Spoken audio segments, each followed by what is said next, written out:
Muy bien, chicos. Pues entonces vamos a retomar un poco de dónde estamos iniciando este tema del análisis estratégico. Si recuerdan, en una de las últimas clases lo que vimos fue el proceso de administración estratégica de manera,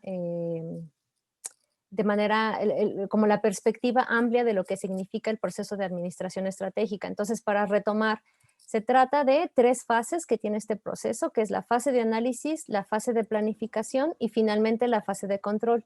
Lo que nosotros pasamos ya en las primeras unidades del temario es justamente la fase de análisis estratégico, en donde revisamos cuál es la importancia de conocer los antecedentes de una organización, cualquiera que sea esta, para conocer cuáles son las bases, cómo llegó a donde está, eh, cuál fue el motivo o los objetivos que tenían al inicio sus creadores o la forma en la que se fue desarrollando en el caso de los estados-nación o de los países, de dónde nacieron desde un principio y cómo han llegado hasta esa parte, qué es lo que los ha llevado hasta ahí.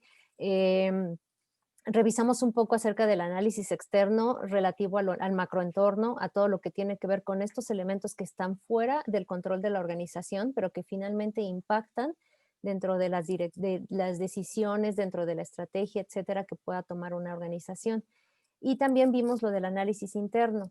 Todo esto nos ayuda en la fase de análisis estratégico a la definición de la orientación de la organización y al diagnóstico y evaluación de la posición competitiva, ¿vale? A partir de ahí, en la fase de planificación estratégica viene la formulación de estrategias, la evaluación y selección de estrategias y la implantación de estrategias. Aquí lo que se hace pues es diseñar las alternativas de estrategia. Estas estrategias pueden ser de aplicación paralela. Nosotros dentro de las organizaciones podemos elegir que la estrategia eh, se aplique para un solo producto, para un solo servicio, para un solo lanzamiento, etcétera, o podemos elegir que de acuerdo a los planes de diversificación que tenemos, las estrategias se apliquen para diferentes productos de manera paralela, de manera simultánea, o bien para un solo producto, pero diferentes estrategias determinado por el tipo de mercados al que estamos dirigidos, pueden ser mercados locales o mercados internacionales. Por eso se habla del diseño de estrategias alternativas y de luego la evaluación y selección de las mismas, porque puede haber varias aplicadas simultáneamente o también puede haber varias y solamente elegir una de ellas para ir implementando y a lo mejor, dependiendo del desarrollo de esa estrategia, se van implementando las siguientes de manera consecutiva o no. Después de llegar al tema de evaluación, deciden que se va a regresar al diseño de nuevas estrategias y entonces se eligen nuevas formas de implementar cualquier tipo de estrategia dependiendo del objetivo y ya no continuamos con las iniciales que se diseñaron. Y finalmente, pues la comunicación ejecutiva y estratégica dentro de esta fase de la planificación. Una vez más, repito aquí la importancia de identificar la diferencia entre la administración estratégica y la planificación estratégica. Si ustedes se dan cuenta en esta gráfica, es muy fácil de entender cómo la planificación estratégica viene una vez que ya tenemos elegidas las estrategias que se van a implementar. Y sobre la planificación estratégica se vierte o se dan las decisiones que acompañan la implementación de esta estrategia, que van desde la asignación de recursos, la asignación de personal, el control, la asignación de fechas, de tiempos, etcétera. Todo lo que tiene que ver con ya llevar a cabo este tema y perseguir los objetivos por los que se planearon estas estrategias.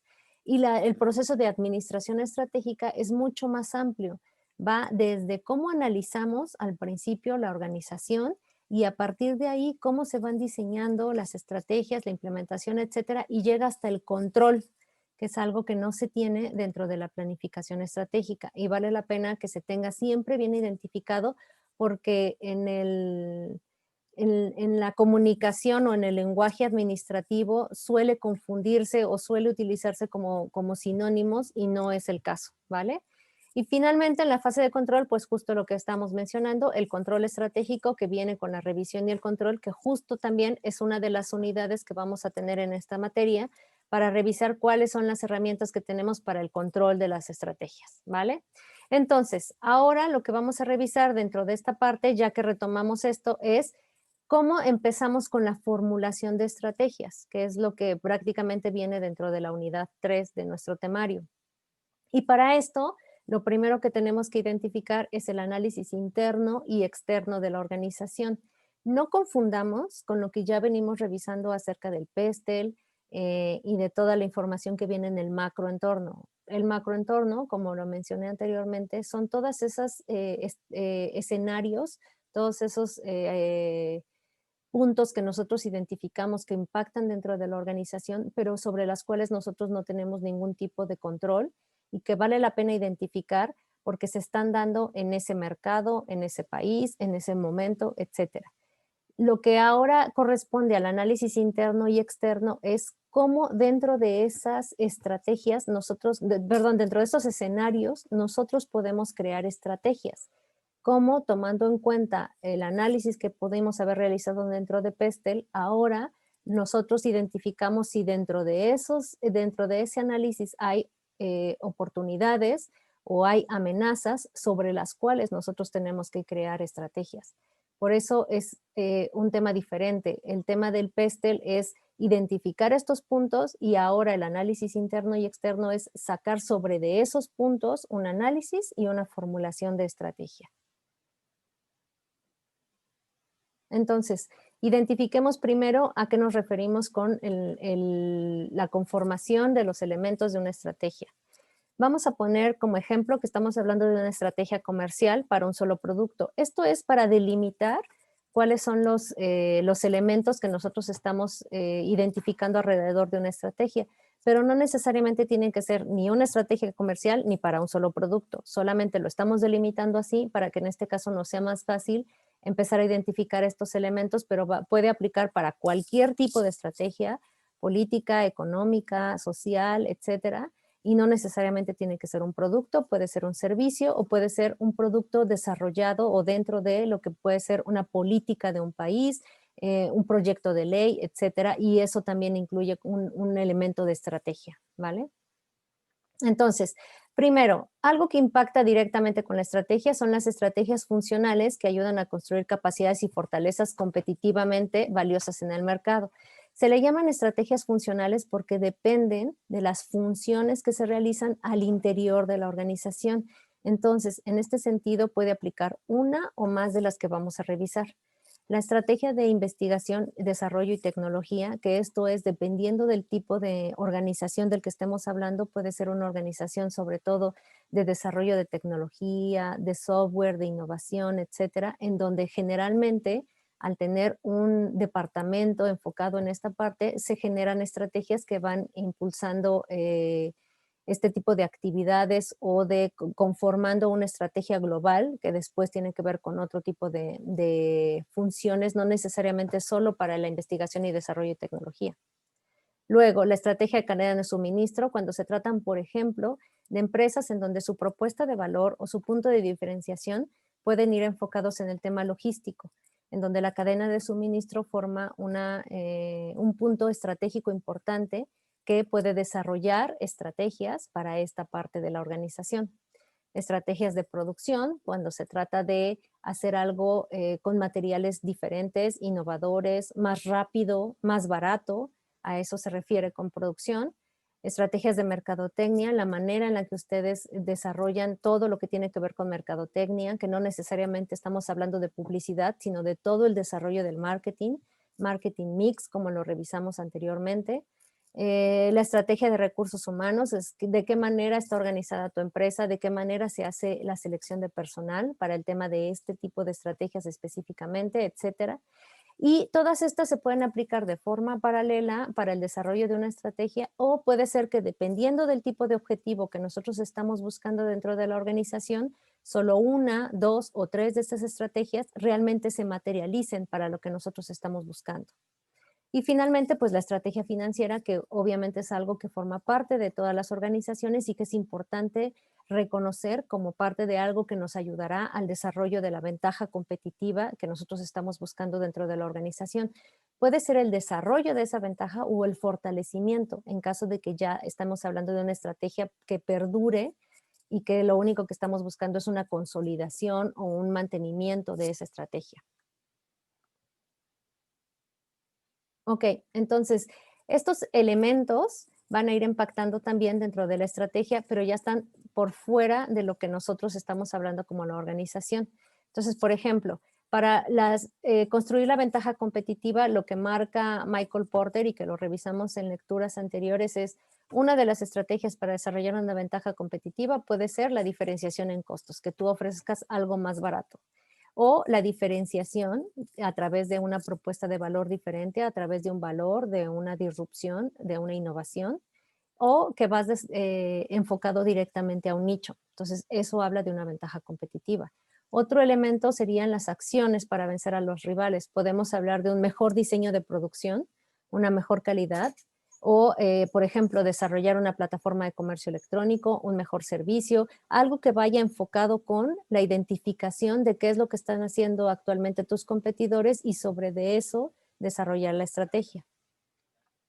Medidas para responder y reaccionar a las condiciones del macroambiente, es decir, si nosotros identificamos que existe algo que dentro del macroambiente pueda afectar o puede incidir dentro del desarrollo de nuestra estrategia, pues en este punto es donde tendríamos que identificar cuáles son los posibles riesgos a los que nos tenemos que enfrentar y entonces de qué manera prevenirnos, de qué manera protegernos o de qué manera eludir esos riesgos y entonces buscar algún tipo de actividad que implantado dentro de nuestra estrategia nos ayude a reaccionar fácilmente o a ser más flexibles dependiendo del tipo de situación dentro del macroentorno a la que nos enfrentemos.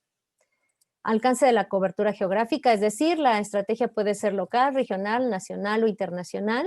Y dentro de la estrategia también se pueden plasmar este tipo de situaciones, las sociedades de colaboración, las alianzas, exportación, adquisición, que básicamente esto obedece a las estrategias de internacionalización que vimos en la lectura y que pueden ser parte o no de la estrategia, ¿vale?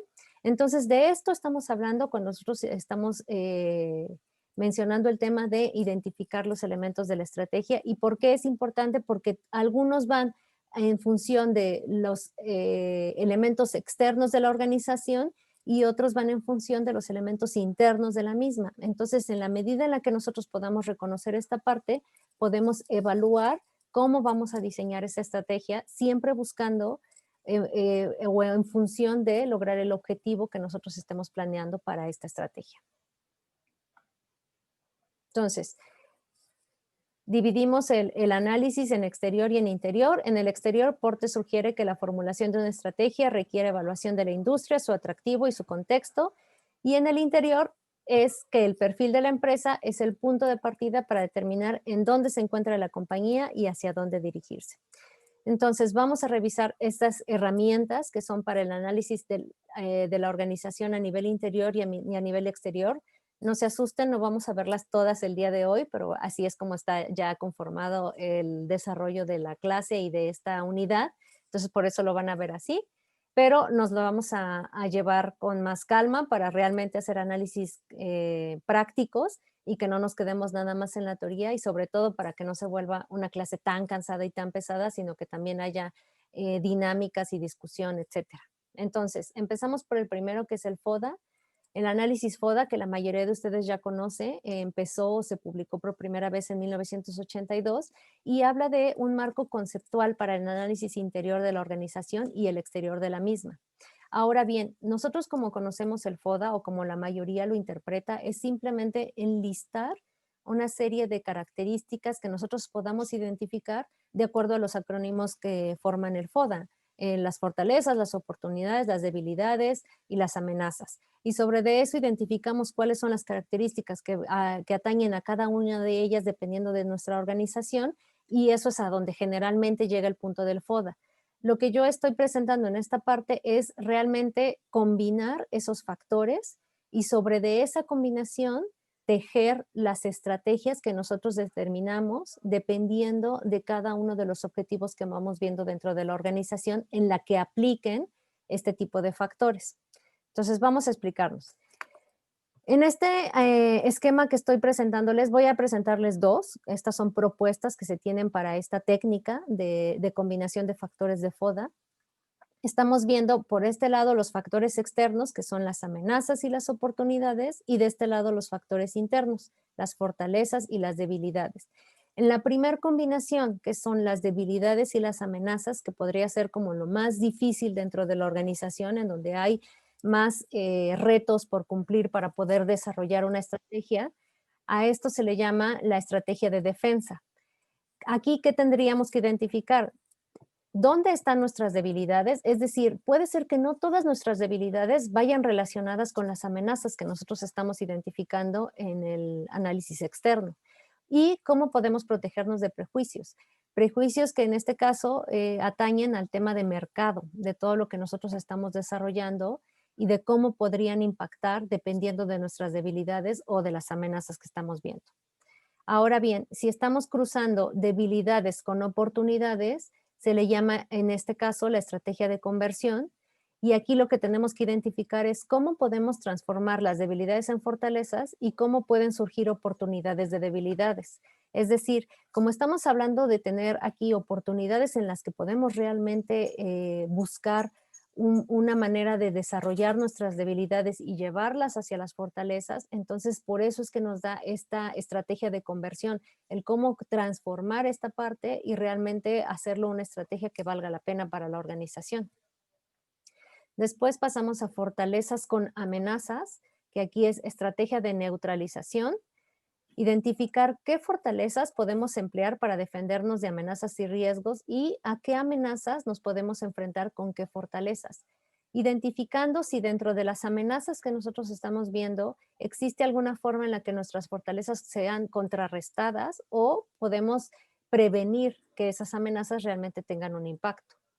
Y finalmente, fortalezas con oportunidades, que es como el mejor escenario, hablando de este tipo de análisis para la organización, que es la estrategia de emparejamiento. ¿Qué fortalezas calzan con qué oportunidades?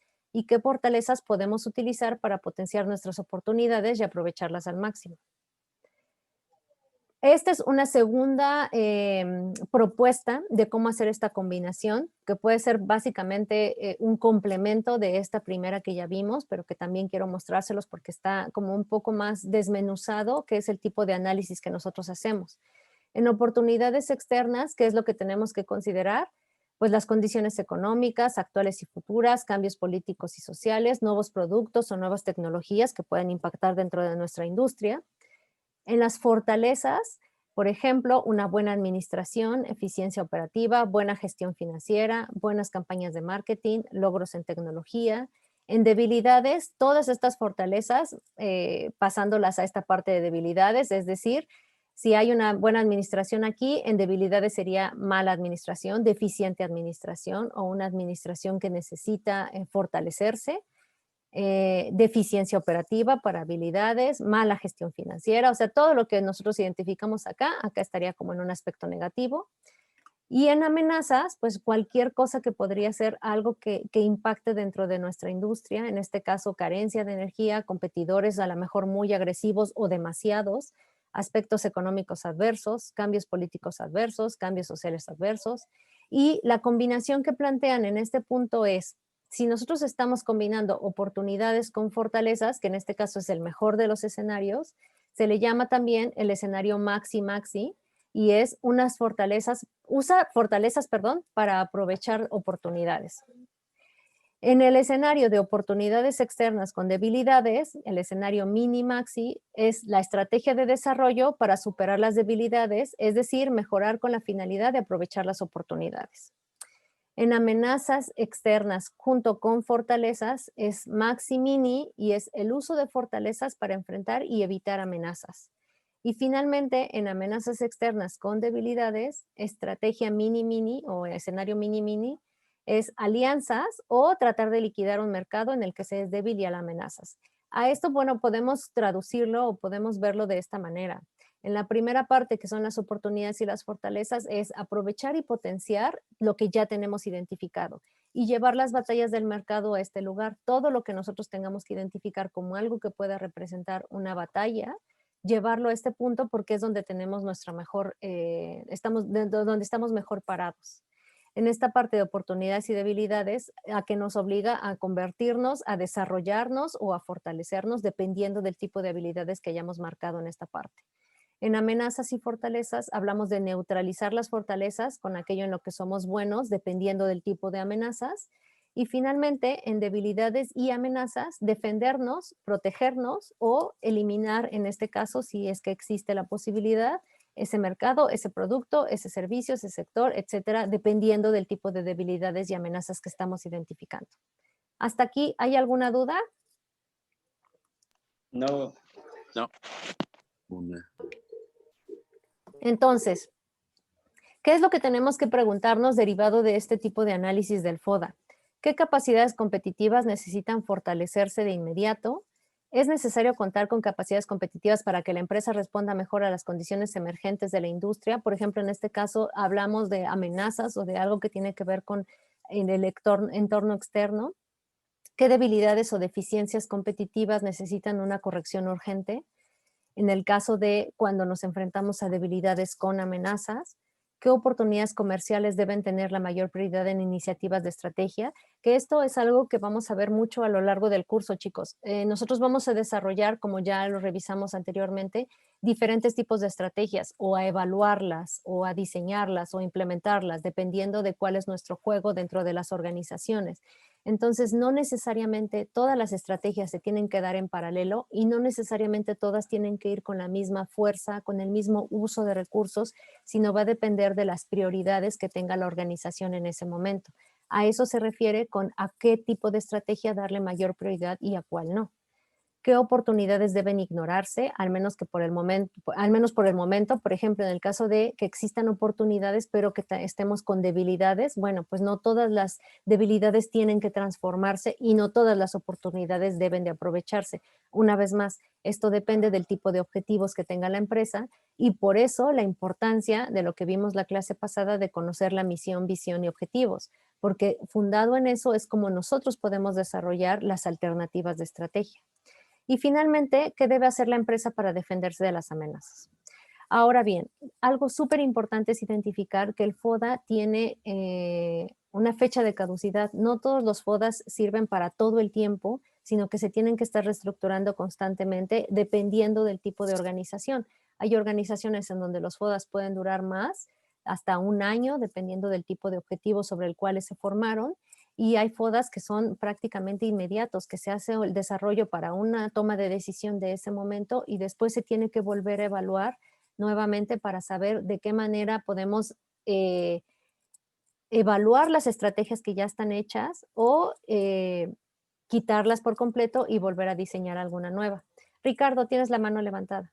Sí, por lo que entiendo, el FODA es un análisis interno, ¿no? De la organización. ¿Correcto? Es como un mapeo de la organización. Pero mi pregunta es, ¿qué tanto se le debe dar voz al consumidor en este proceso de crear un FODA? O sea, obviamente se debe escuchar sus opiniones sobre la empresa, el producto, pero ellos pueden participar abiertamente en la creación del FODA o es mejor no hacerlo. Participar abiertamente, ¿no? Lo que se puede hacer es diseñar a través de entrevistas, algún tipo de evaluación en donde el consumidor esté involucrado, pero una vez recibiendo estos datos, entonces ya forma parte de un análisis interno en donde solamente la organización tiene que evaluar estos datos que recabaron del consumidor y que tienen que formar parte del FODA. Ellos participan en ese proceso, pero es como un proceso previo a la realización del FODA. Incluso forma parte de muchas de las técnicas que realizan organizaciones, no solamente hacia consumidores, sino también se van hacia atrás, evalúan o solicitan evaluaciones de los proveedores para saber los proveedores también cómo los están evaluando a las organizaciones y sobre de esa información se toman las decisiones o se hace el análisis del FODA correspondiente, pero son procesos previos a la elaboración del FODA en donde únicamente tiene que ver el análisis interno y la organización ya como tal, no necesariamente agentes externos. Gracias. Sí.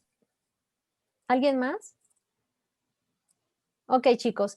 Pues entonces vamos a hacer un caso. Les voy a pasar un caso que viene ya elaborado o desarrollado. Dentro de este caso van a venir unas instrucciones en una parte de la lectura que son de un ejercicio propio de ese caso. No les hagan caso, para este momento no las vamos a utilizar.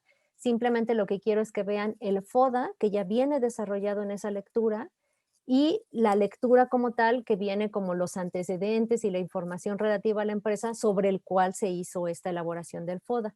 Una vez que tengan identificado eso, la idea es que formen una estrategia con alguna combinación de factores. Dependiendo de la información que viene en el caso, ustedes pueden elegir alguna de estas combinaciones y saber qué estrategia debería implementar la empresa de acuerdo a la información que ustedes van a leer en esa parte. Vamos a formar equipos en Zoom para hacerlo de manera aleatoria y van a tener 10 minutos para la lectura y 10 minutos para armar la estrategia, ¿vale?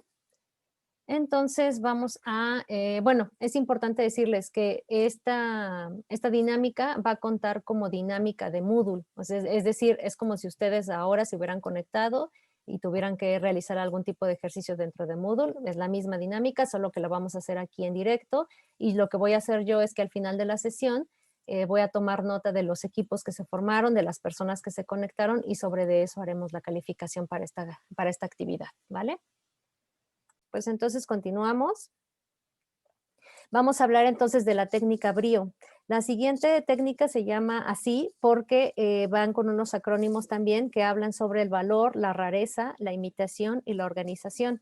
Esta técnica fue desarrollada en los 70s y básicamente habla de cómo reconocer los recursos sobre los cuales se puede fundamentar la ventaja competitiva de una organización, sobre todo la importancia de que esa ventaja competitiva sea sostenible en el tiempo.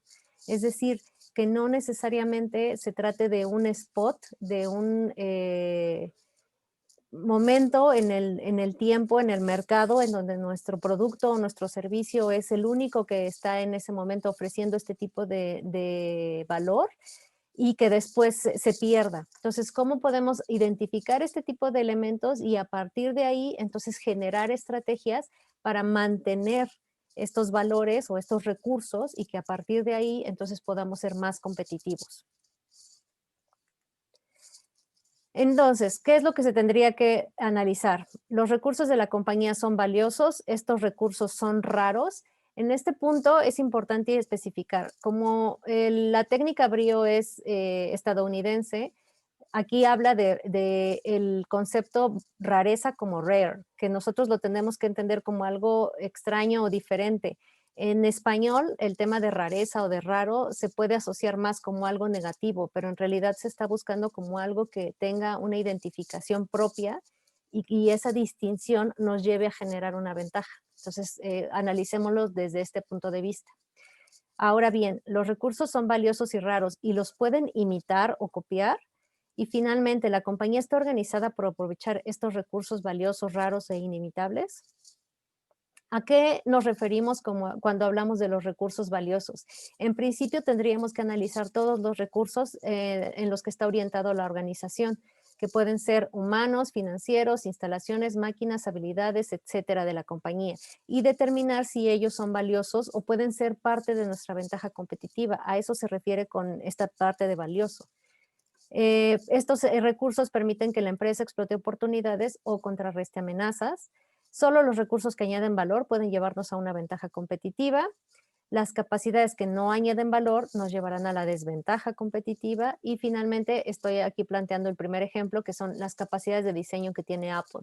Aunque ya no se ve como algo tan disparado de su competencia, Apple finalmente sigue innovando en la parte de diseño y cada vez está más cerca a sus competidores de él, pero aún así sigue siendo un puntero en este sector y finalmente está hablando de un producto valioso que sigue llegando a las altas ventas y a los límites del mercado, como en este caso ahora con el último lanzamiento. Y eso es lo que se puede reconocer en esta organización como un recurso valioso.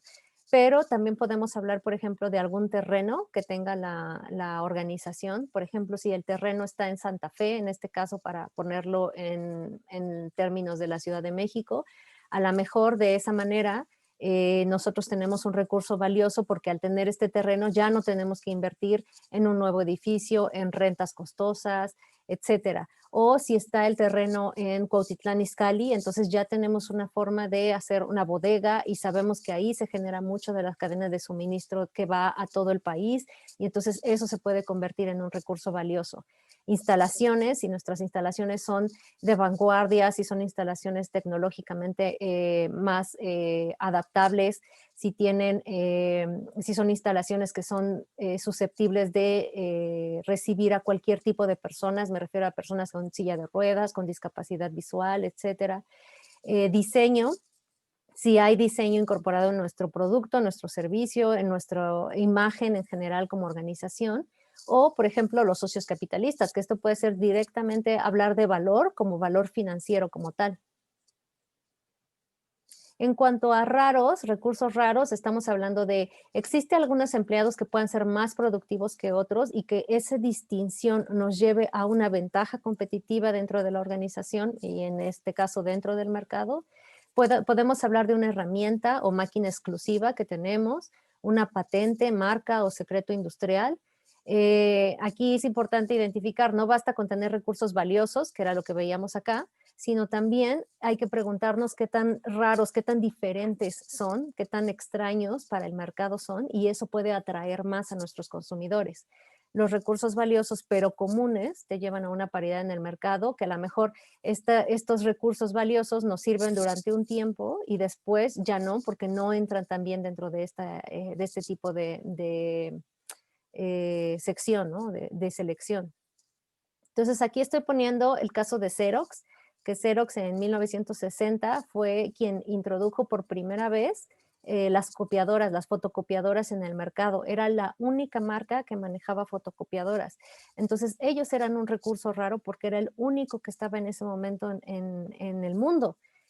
Posteriormente ya se fueron incorporando competencias y además fueron mejorando el diseño de Xerox. Al principio, no sé si ustedes les tocó porque son muy jóvenes, pero bueno, seguramente incluso todavía hay en la facultad, ahora que lo pienso, hay unas copiadoras que son enormes, que son unos monstruos, y después lo que hicieron fue empezar a hacer fotocopiadoras más pequeñas o incluso, por ejemplo, la fotocopiadora color ya no fue un lanzamiento de Xerox.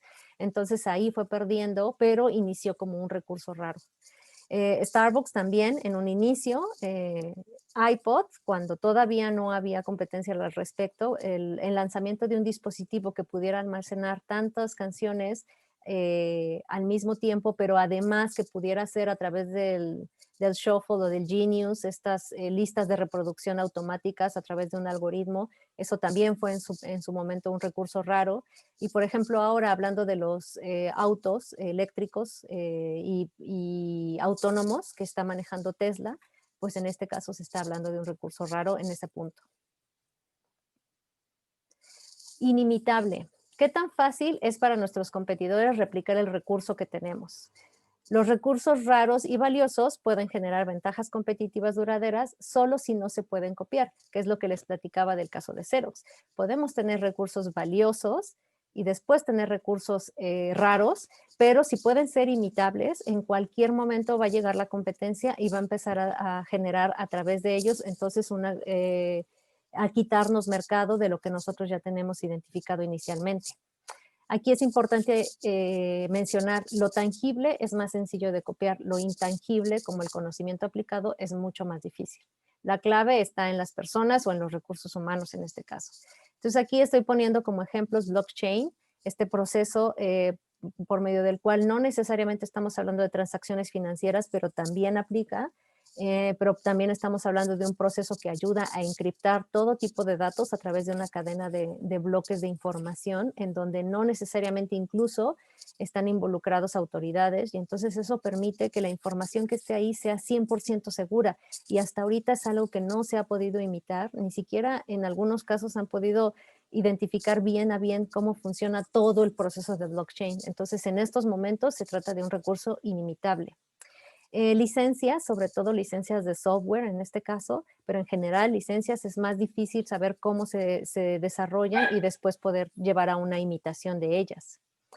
La denominación de origen, en este caso me refiero a todo lo que por tener una denominación de origen se vuelve inimitable. Por ejemplo, el caso de la champaña.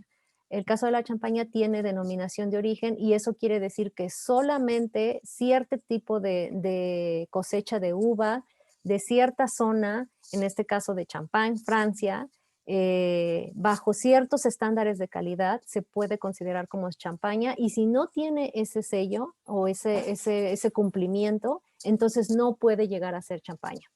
Igual, por ejemplo, el tema del tequila, que es como algo más local para nosotros. Si no se hace bajo todo el proceso productivo del tequila dentro de Tequila Jalisco, no se puede considerar como tequila y no puede ostentarse con ese nombre. Entonces a eso se le llama un recurso inimitable. Déjenme revisar el chat. La carne Kobe. A ver, platícanos, Ricardo. Pues la carne Kobe es una carne que se hace en la región de Kobe, en Japón. Ah, ok. Se supone que es la carne más cara del mundo, que creo que el kilo está como en 20,000 pesos, algo así.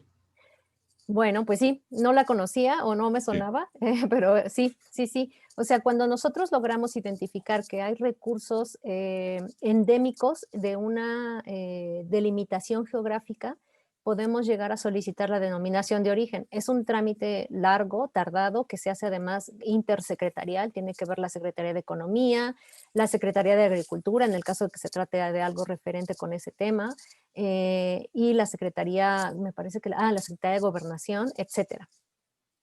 Pero una vez que se tiene, entonces se logra esta característica en donde solamente los que cuentan con este tipo de cumplimiento en cuanto a procesos, calidad, zona geográfica, etcétera, pueden ostentarse con este nombre, lo cual reduce la competencia, pero también asegura la calidad, en este caso, de los productos que nosotros estamos mezclando.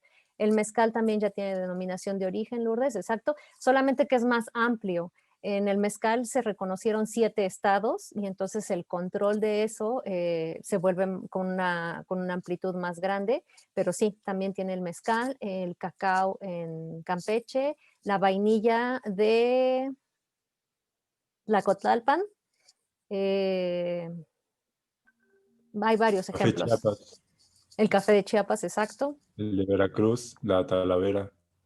exacto. Hay En varios. Olinalá, las cajitas de Olinalá, que ahí, por ejemplo, lo que se protegió es el diseño, no tanto todo lo que envuelve las cajitas. Pero bueno, son ejemplos que van hacia ese punto y que se vuelven una ventaja competitiva respecto a los demás dentro del mercado. Y finalmente Google, el tema de su algoritmo para la búsqueda y el diseño en general de lo que ofrece Google es algo que hasta ahorita se puede considerar como un recurso inimitable. Y finalmente estamos, hablando de la organización.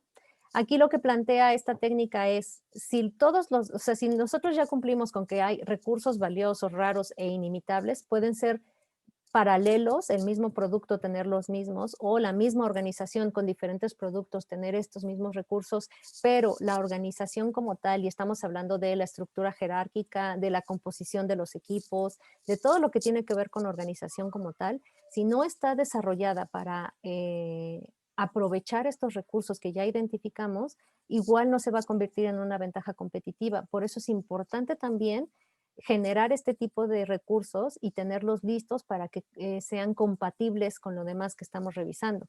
Entonces aquí tenemos que tener activos complementarios, complejidad social y cultura organizacional. Todo esto desarrollado para que realmente podamos nosotros beneficiarnos de estos recursos. Entonces estoy aquí proponiendo, por ejemplo, como ejemplos, las organizaciones horizontales versus las organizaciones verticales, que ahora son mucho más amigables con el tema del desarrollo de estrategias al tener una organización en donde la mayoría de los departamentos están basados en la misma jerarquía y entonces eso hace que sea más fácil las negociaciones o llegar a algún tipo de acuerdo dentro del desarrollo de la empresa.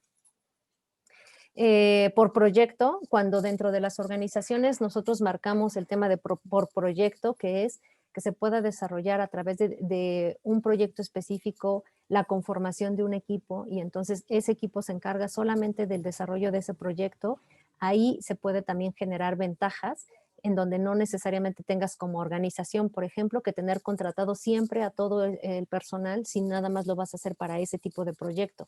A lo mejor ir contratando dependiendo del tipo de proyectos, y también lo que haces es conformar equipos multidisciplinarios o, como lo dice aquí, con una complejidad social, con diferentes tipos de culturas, a lo mejor, que eso beneficia el desarrollo de la empresa.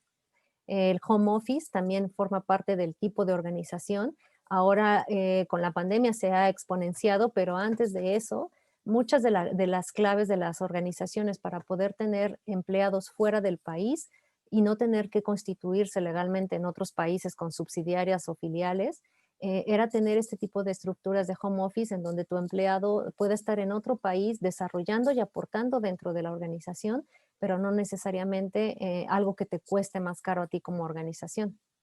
Y finalmente, pues el tema de las cadenas de valor, el saber, por ejemplo, que nuestro proveedor, todos los recursos internos de la empresa, nuestros canales de distribución, todo lo que integra nuestra cadena de valor está articulada para hacer una ventaja competitiva dentro de nuestra organización. Y como último ejemplo, estoy poniendo algo mixto, en donde puedas elegir que cualquiera de estos elementos se vayan mezclando dependiendo a lo mejor del tipo de estrategia o de lo que quieras lograr en ese punto para la línea de negocio que estás desarrollando. ¿Hasta aquí alguna duda con el tema de brío? No, profesora. Una vez que se tiene identificado, gracias, estos recursos, entonces se hace un marco brío, que es identificar a través de columnas qué tipo de recursos nosotros tenemos para nuestros productos. Puede ser que una sola empresa tenga varios productos y entonces se haga un listado como este en donde cada uno se pueda identificar con un escenario o con otro, con un recurso o con otro, ¿vale? Pero también puede ser que nada más estemos hablando, por ejemplo, de una estrategia en específico, de un producto en específico, de una organización, de un país, y entonces solamente sea una línea el análisis que hagamos al respecto. Aquí lo que estoy mostrando son todas las combinaciones posibles en donde entre menos elementos del brío determinemos dentro de nuestro producto o servicio, pues más susceptibles estamos a tener una desventaja competitiva y a enfrentar más contrapesos dentro del mercado en el desarrollo de nuestro producto o servicio dentro de él. Entonces, en el momento en el que vayamos identificando esto y podamos sostener en el tiempo esta parte de la estrategia, ya sea sostener que sean valiosos, raros, inimitables, etcétera, en ese momento también vamos a tener una consistencia arriba del promedio dentro del mercado. No necesariamente esto es viable, lo que podemos hacer es moverlo o ampliarlo lo más que podamos en tiempo, pero finalmente todos los recursos tarde o temprano van perdiendo este tipo de características. Lo que tenemos que hacer es, al momento de identificarlos, saber que podemos llegar a perder lo valioso, lo raro, lo inimitable o dentro de la organización algún elemento como tal y prevenir esa parte para entonces o ampliar el rango en el que nos mantenemos en ese punto o identificar que ya vamos a salir de esa parte y entonces ¿qué vamos a hacer? Lanzar un nuevo producto, lanzar una nueva línea, irnos a otro mercado, etcétera. Pero para eso sirve este tipo de análisis. Entonces, vamos a hacer otro ejercicio similar al que hicimos anteriormente, solo que aquí no les voy a dar el caso. Ustedes me van a buscar un ejemplo. Igual vamos a formar equipos, que aquí aprovecho para decirles, voy a formar